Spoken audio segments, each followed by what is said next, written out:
제가 이렇게까지 말씀을 드렸는데도 아직도 시작을 못 하시고 계신가요? 어떻게 쓸지 몰라서 남의 자소서만 계속 보고 있나요? 뭔가 진짜 쓸거리가 있어야 어떤 미사여구 수식어를 써서 글을 예쁘게 만들 텐데 나는 도저히 그 쓸 소재가 없다 이런 말을 많이 하거든요. 안녕하세요. 공기업 다니는 깨명입니다. 지난번에 제가 자소서 쓰기 전이라는 영상으로 발전 공기업의 이해 그리고 직무 분석, 기업 분석 이런 느낌으로 가볍게 이야기를 했었는데요. 오늘은 자소서 쓰는 4가지 꿀팁에 관해서 한번 이야기를 해보려고 합니다. 그 전까지는 사실 발전 공기업 취업에 좀 더 포커싱을 맞춰서 했다면 오늘 자소서 같은 경우는 발전 공기업뿐만 아니라 모든 기업에도 해당되므로 끝까지 시청해주세요.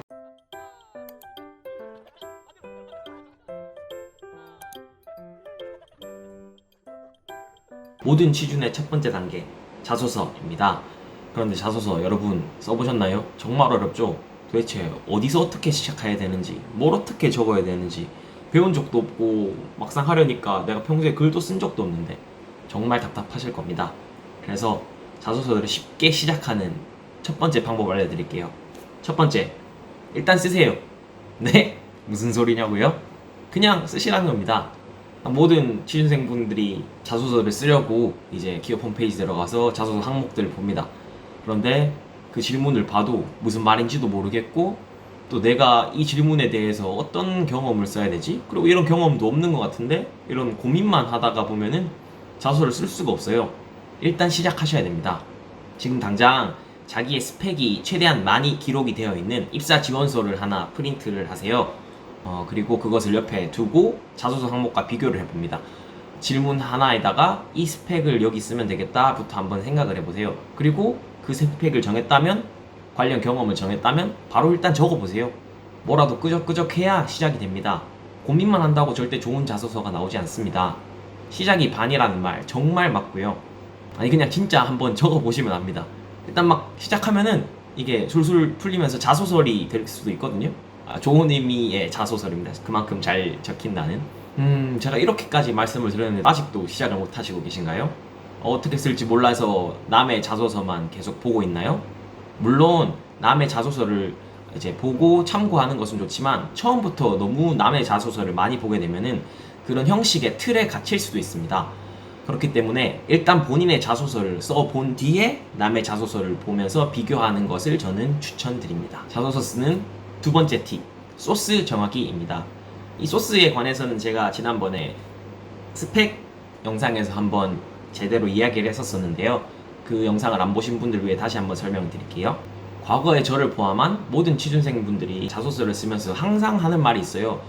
나는 잘 쓸 자신이 있다. 나는 그래도 막 내가 시간을 들여서 잘 쓰고 싶은데 내 스펙이 없고 경험이 없고 관련 소재가 없다. 뭔가 진짜 쓸 거리가 있어야 어떤 미사여구 수식어를 써서 글을 예쁘게 만들 텐데 나는 도저히 그 쓸 소재가 없다 이런 말을 많이 하거든요. 근데 여러분 그렇지 않습니다. 쓸 건덕지 정말 많습니다.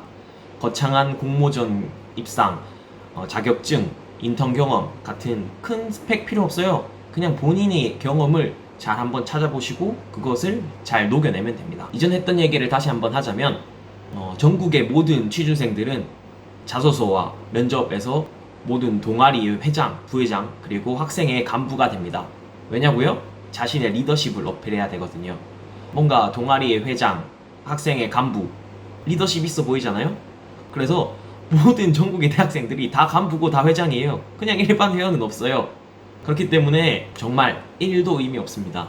변별력이 없어요. 모든 지원자들이 다 간부, 회장이라고 하니까요. 정말 필요한 것은 동아리 회장, 학생의 간부라는 그 한 줄의 스펙이 아니라 그 동아리 활동, 학생의 활동을 하면서 느꼈었던 본인의 경험 그리고 에피소드입니다. 잘 안 와닿으실 수도 있는데 제 얘기를 해보자면 저는 대학교 때 야구 동아리 부회장이었어요.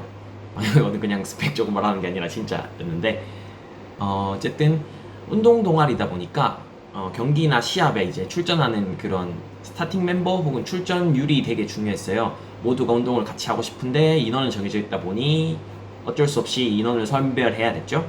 물론 실력도 중요하지만 대학교 동아리 특성상 모두가 함께 하는 운동이기 때문에 오직 실력으로만 경기를 출전시킬 수는 없었습니다. 그래서 저희 동아리에서는 많은 대화와 고민 끝에 평소에 해오는 정규 훈련 출석률을 가지고 시합에 출전 인원을 정하는 것으로 이제 합의를 하였습니다. 그럼으로써 훈련에 대한 참석률도 높이고 덩달아 실력도 함께 올라가는 두 마리 토끼를 모두 잡을 수 있었거든요. 여러분, 이 이야기를 들었을 때 그냥 뭐 동아리에서 있을 법한 일이네 이렇게 생각하시나요? 그럴 수 있습니다. 모든 운동 동아리에서 있을 만한 이야기고요. 하지만 저는 이 이야기를 어떻게 사용을 했냐면 갈등 해결, 어떤 출전에 대한 갈등을 슬기롭게 해결한 방법, 리더십 발휘. 저도 그 동아리의 간부로서 그 해결 방안을 이끄는데 도움을 줬거든요. 그리고 세 번째, 단체 생활. 이런 크게 보면 세 가지의 카테고리로 이 소스를 사용했습니다. 방금 말한 이 세 가지 카테고리는 자소서나 면접에서 정말 많이 볼 수 있는 키워드고, 실제로 면접에서도 이와 관련한 에피소드를 잘 어필을 해서 좋은 반응도 얻었었어요. 이렇게 자기의 실제 경험을 잘 풀어냈을 때 좋은 점이 정말 솔직하게 잘 표현할 수 있다는 겁니다. 꾸며낸 게 아니기 때문에요. 그러니까 다시 한번 말씀드리자면 회장, 부회장, 간부 같은 스펙이 중요한 게 아닙니다. 실제 본인이 겪었던 에피소드를 어떻게 적재적소에 잘 배치시키냐, 그게 중요한 겁니다. 정말 나의 이야기라면 꾸밀 필요도 과장할 필요도 없이 자신있게 잘 답변할 수 있을 테니까요. 자소서 쓰는 세 번째 꿀팁, 소제목 달기입니다. 자소서를 쓸 때 많이 들어봤던 표현 중에 하나가 두괄식으로 작성을 해야 한다라는 표현을 들어보셨을 거예요. 왜냐하면 자소서를 보는 검토자들이 수많은 자소서를 보는데 이게 첫눈에 딱 들어오려면은 두괄식, 그러니까 글의 앞머리 부분에 자신의 주장이나 중요한 표현들을 쓰고 서술하는 식으로 글을 쓰라는 뜻인데요. 근데 두괄식으로 쓰기 어디 말처럼 쉽나요? 평소에 우리는 항상 기승전결을 가지고 앞에서부터 차례차례 설명하듯이 글을 써왔어요. 평소에 잘 글도 쓰지 않기도 하지만요.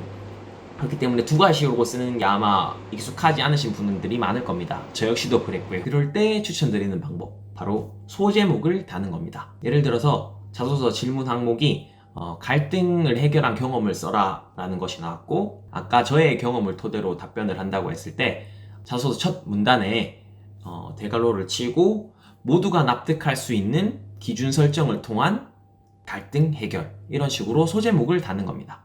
이렇게 소제목만 달아줘도 자기가 말을 하려는지 어느 정도 어필은 할 수 있다고 생각합니다. 거기에다가 두괄식으로 표현을 하면 더욱더 좋겠죠. 그리고 추가적으로 하나 더 팁을 드리자면, 만약에 자소서 천자를 채우는데 너무 본인이 쓴 답변이 너무 짧다, 혹은 하나의 질문에 대해서 내가 말하고 싶은 게 두 가지 경험 혹은 소스가 있다, 그럴 때는 두 가지로 나눠서 자소서를 작성하셔도 됩니다. 그러니까 다시 말하면 소스가 두 개, 그러면 소제목을 두 개 달고 문단이 두 개가 되는 거죠. 그런 식으로 답변을 하셔도 좋습니다. 자소서 쓰는 꿀팁 네 번째, 피드백입니다. 어찌저찌 지금까지 자소서를 써보셨다는 가정하에, 혹은 이미 쓰신 분들도 있을 거고 이미 완성된 자소서가 본인에게 있습니다.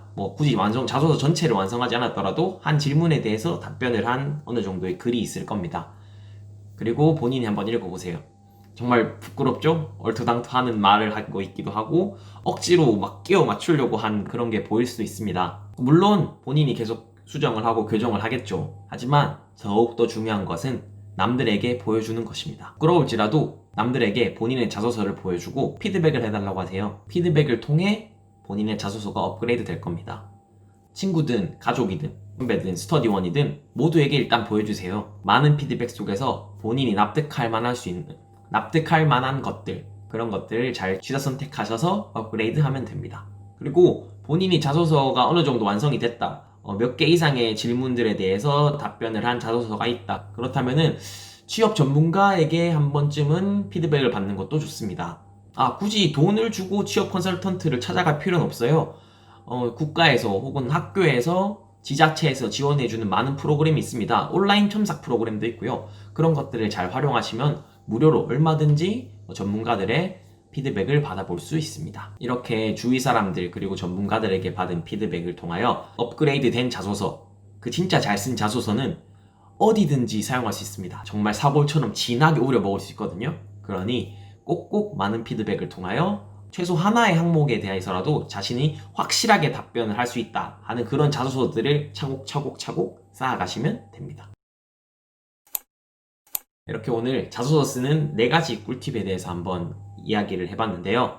정리해보자면 첫 번째, 일단 써라. 일단 쓰는 게 반입니다. 두 번째, 본인의 소스 뽑아내는 법. 스펙 한 줄이 중요한 게 아니라 본인의 경험에서 어떤 소스를 뽑아 어떤 곳에 사용할지, 그것이 중요하다는 것이었죠. 세 번째, 소제목 달기. 2가식 표현이 가장 좋지만 2가식 표현이 어려울 때는 소제목을 통해서라도 어필할 수 있다는 겁니다. 그리고 한 질문 안에 2가지의 소스를 적어도 된다고 말씀드렸었고요. 그리고 마지막 4번째, 피드백 받기입니다. 이렇게 제가 4가지의 방법을 말씀드렸는데요. 조금이나마 여러분들이 자소서를 쓰는데 도움이 됐으면 합니다. 그럼 오늘 영상은 여기까지. 구독과 좋아요 부탁드리겠습니다. 뿅!